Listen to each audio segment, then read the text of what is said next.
Hi YouTube and welcome back. Yesterday we had a quite big day. Not only then they released the gameplay patch, which supposed to fix a lot of things, but in my opinion absolutely broke even more. We also got the last Kane moment, a lot of new game breaker cards, including this 89 overall Sebastian Aho, even better next gen cards, and of course also new beast mode cards. But if you look at all the cards released yesterday, at least for the beast modes for example, or even next gens, and yes I know, if you complete the objectives you get yourself 6 collectibles and a shot of getting one of these cards, but most likely you will walk away with one of the lowest overall ones. What I'm trying to say is that it's been a minute when I was talking about the content you cannot obtain, as pretty much every single card is behind the paywall. But I want to start with talking about the Spotlight Kane moments. There are a lot of opinions in the community about releasing one moment each day, and in my opinion the reason why EA did that is so people go and spend money to open the pack or just waste their fodder on making all the collectibles needed just to make the card. Because you know, if you let's say pair 3 Detroit Red Wings players, you can get 12 AP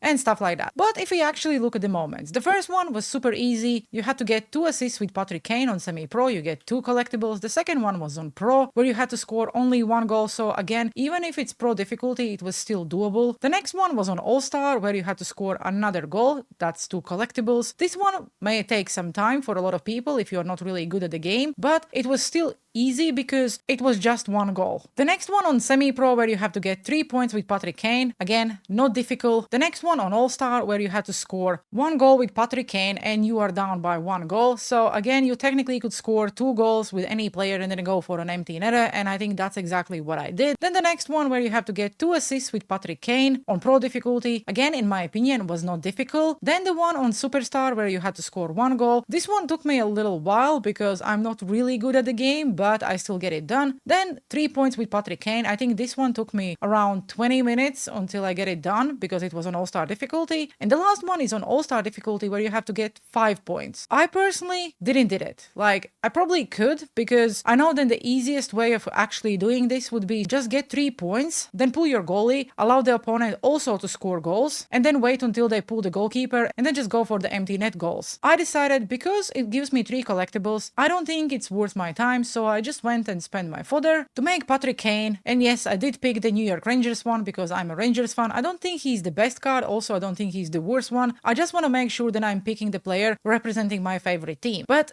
I actually think that releasing one moment each day is not a bad way of delivering the content. People who want to spend money or people who don't have any patience and want to get everything straight away will always go and do that, whatever EA will do. For people who don't have a lot of time, for example, can just do one moment as long as they want until they get it done. And considering the last moment, in my opinion, was the most difficult one, where you only would get 3 collectibles, it also allows you to really not waste a lot of your fodder if you're struggling, because every moment above that was much easier compared to the Spotlight moments we've seen in the past. We all remember the Leon Draisaitl ones, which were ridiculous. We also know the moments from the fantasy event, which were super hard for pretty much everyone in the community. So I actually think that every single moment is doable, even this All-Star one. I know there still will be people who cannot do it, but in the end of the day, they are not that hard. We don't have to score like one-timer goals. It's not on pro difficulty and yada yada yada we always are used to. Maybe I'm the minority, but I like this new format where they are releasing one moment each day. The only issue is, let's say if you are waiting for everything to be released and then just go and complete it, you only would have around 1 day to actually do it. Again, depends on the time zone you're in. If let's say you would struggle with one of these moments and it will take you longer, maybe you would not have enough time. That's why I don't understand why these Spotlight moments expire. Why you cannot just leave the collection in for the rest of the year, and if someone is picking up the game, let's say on Christmas, they can just go and make Leon Draisaitl, Bennett, or whoever they want. Like,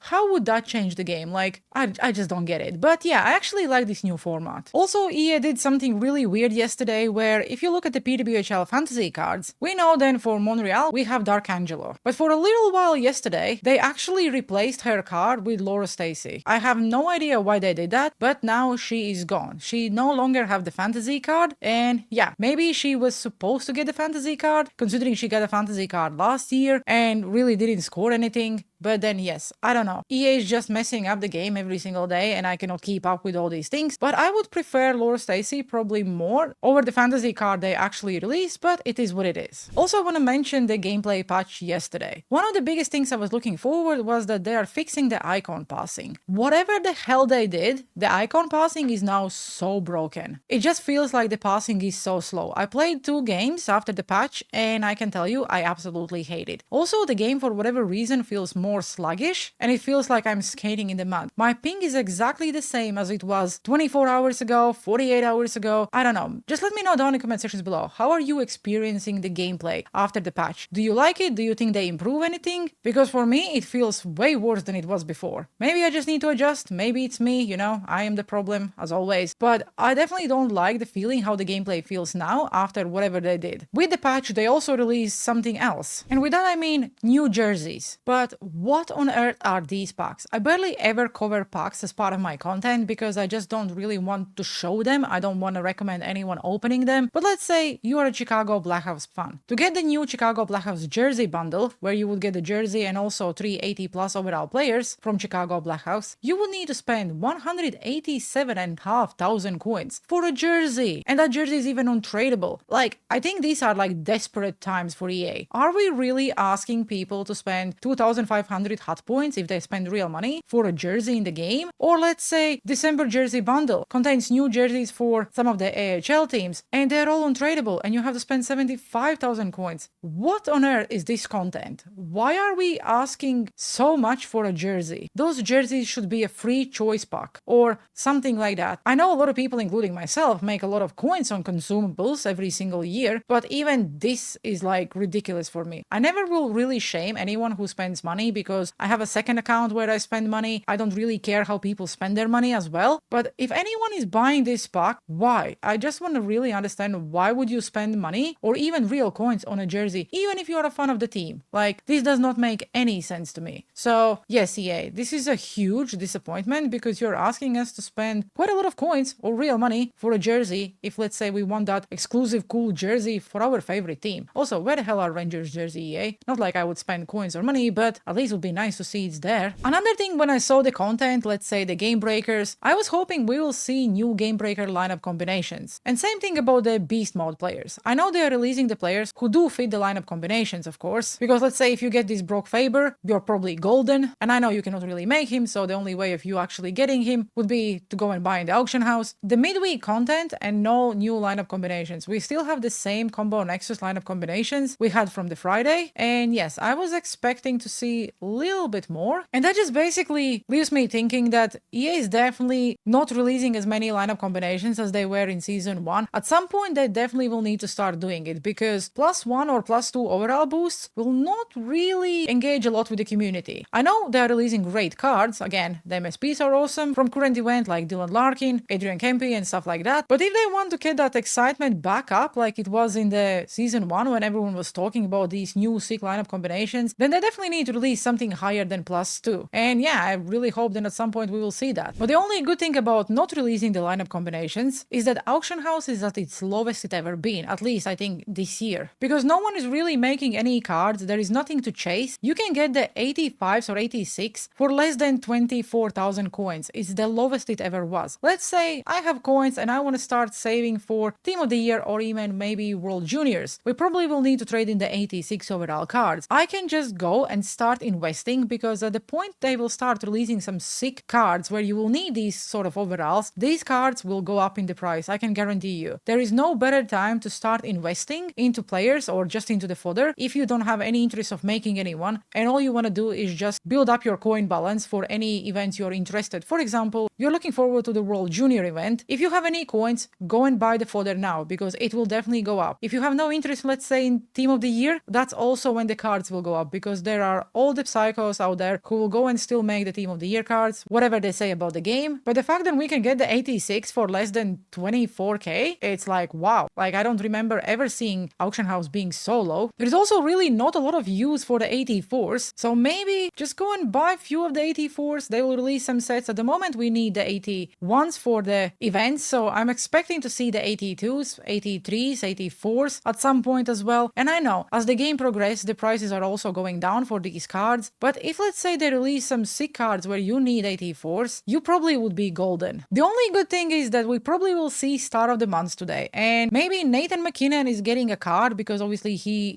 is Star of the Month according to NHL. That means we would get much better Nathan McKinnon than his Beast mode. At least it has to be better, considering it probably will be 88 or even 89 overall. The only thing is, if you have Nathan McKinnon's Beast mode tradable MSP, I probably would suggest you sell it before that card comes out. Again, the only reason I'm saying it is because everyone is always chasing that higher overall card, and if that card is buildable, even if it costs you the fortune, we all saw what happened with Jack Eichel when they released one. I don't think that cost was worth the card, but how many Jack Eichels did I face every single weekend when I was playing Champs? Every third team had one on their team, so people are still making these cards, even if they're complaining about the game and stuff like that. So yes, basically this video is about me reviewing the content released so far, talking about the Kane moments. I don't really want to talk about the new Christmas ticket sets or whatever they are called, because you can get these bronze, silver or gold tickets every single day if you open the free pack in the store. In day 1 I get 1 bronze ticket, in day 2 I also get 1 bronze ticket, today I get 1 gold ticket, and I think I also get 1 silver ticket. We will see some objectives, some moments where we can get more tickets, because it does look like they are random. For example, if I want to get this exclusive 88 overall player, I will need 10 golden tickets. At the moment I only have 1, and you cannot really exchange your silvers or your bronze ones to the better ones, so it does look like it's very random. I saw a lot of people opening the daily pack and they was getting golds in day 1 while I was getting bronze, so it does feel like some people may be more luckier with the free stuff than others. I was hoping that it will be all the same for everyone, but it looks like it's not. Obviously these tickets are also in the packs, you can go and buy them in the auction house, which is ridiculous in my opinion. So I have no idea what EA is doing with the game the last few weeks, but it just feels all messed up. Starting from the content, not enough lineup combinations, no support for the teams, some really ridiculous, weird Christmas advent calendar events, and I really hope that this one is not replacing the free Christmas choice pack. Again, last year it wasn't the choice pack, we all got JT Miller, and I really hope they go back to the choice pack of a player of every single position, so even if we all pick the same player, at least there is a choice. So yes, as I end today's yapping video about the content, about the Patrick Kane spotlight moments, let me know down in the comment sections below. What do you think about the Kane moments? What do you think about the content released yesterday? And if you completed the game breaker objectives already, who did you get in your set? I know a lot of people will go after the BND because it's quite high overall. I, as always, will go for a tradable option, which will be 83 plus, and whoever I pull, if it's a good card, I will sell. If it's a bad card, I will just keep it in my collection for the future objectives. With that being said, I hope that EA will do something with the jerseys and they will reduce the price for those packs, which I obviously doubt they will, but I would love to see that everyone can actually get their favorite team's jerseys and not spend a fortune. I hope you enjoyed today's yapping video. That's what I like to do the most recently. There's really not a lot of content to actually make, as far as you're not just going through the content, yapping about it, and just talking about how you feel. So yes, let me know down in the comment sections below. How do you feel about the content, about the game, and yeah, are you enjoying it or not? And of course, before you stop watching this video, make sure you like and subscribe, because I would absolutely love that. As always, have a good one. See you on the ice.